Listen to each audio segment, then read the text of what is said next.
Assalamualaikum warahmatullahi wabarakatuh. Perkenalkan, nama saya Andam Dewi dari Spiritar 10. Saya ingin memberikan sedikit informasi saya mengenai materi haji. Haji menurut etimologi berarti maksud, tujuan, atau menyengaja mengunjungi suatu tempat. Pengertian haji menurut ahli fikih adalah mengunjungi Mekah atau Baitullah untuk mengerjakan amalan-amalan tertentu yang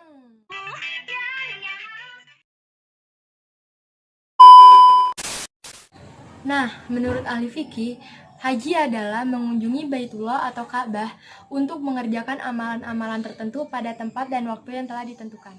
Kewajiban haji itu hanya ada satu kali loh, selebihnya adalah sunnah. Nah, ketentuan-ketentuan itu terdapat dalam surah berikut.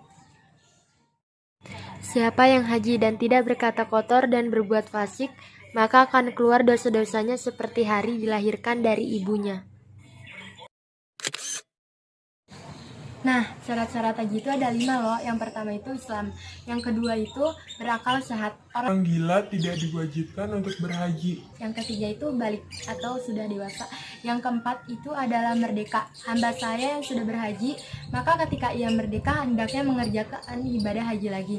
Nah, yang kelima puasa atau mampu. Arti mampu tersebut adalah mampu dari segi jasmani, ekonomi, rohani, dan keamanan. Dalam ibadah haji itu terdapat 2 macam ibadah yang saling berhubungan. Yang pertama adalah umroh atau yang biasa disebut dengan haji kecil, dan yang kedua adalah haji besar. Allah berfirman dalam Quran surat Al-Baqarah ayat 196. Dengarkan nada berikut.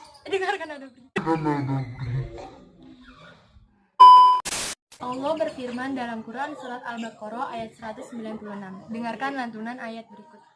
Wa atimmul hajja wal umrata lillah. Yang artinya, dan sempurnakanlah ibadah haji dan umroh karena Allah. Quran surat Al-Baqarah surat kedua ayat 196. Rukun haji atau biasa disebut juga dengan fardu haji. Rukun haji ini berbeda dengan syarat wajib haji.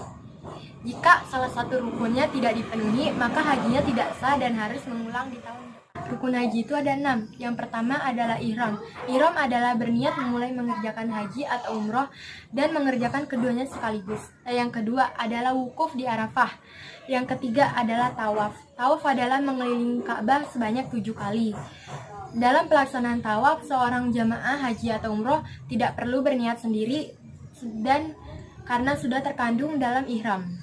Yang keempat ada sa'i. Sa'i adalah berjalan dan berlari-lari kecil pulang pergi dari Bukit Safa ke Bukit Marwah. Yang kelima, tahalul.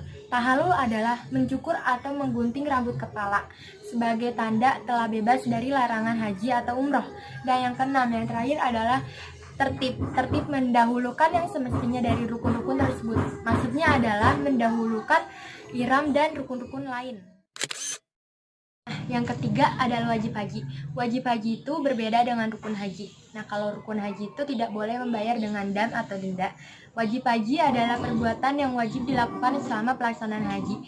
Apabila salah satu wajib tersebut tidak dilaksanakan, ibadah hajinya tetap sah, akan tetapi harus membayar dengan dam atau denda. Ada beberapa wajib yang harus dilakukan oleh jamaah haji. Yang pertama adalah memulai ihram dari mikot. Yang kedua adalah mabit. Mabit adalah bermalam di Musdalifah. Yang ketiga adalah mabit bermalam di Mina. Yang keempat adalah melontar jumroh. Yang kelima menghindari perbuatan yang terlarang.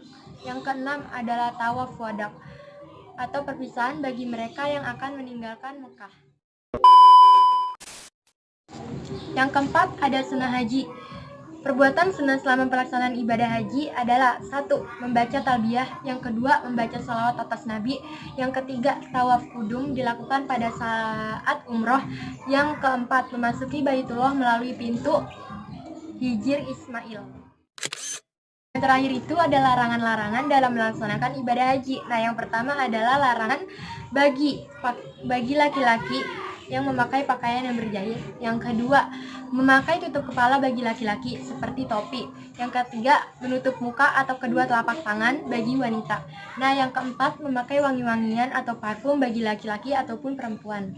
Nah, yang kelima, mencukur atau mencabut rambut yang ada di badan dan di kepala. Nah, yang keenam, itu menikahkan atau menjadi wali dalam pernikahan. Yang ketujuh, ada dilarang bersetubuh bagi suami istri, termasuk cumbu rayu.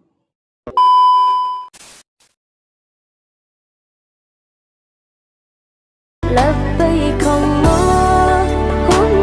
لبيك لبيك لا شريك لك لبيك إن الحمد ونعمة لك والملك لا شريك لك.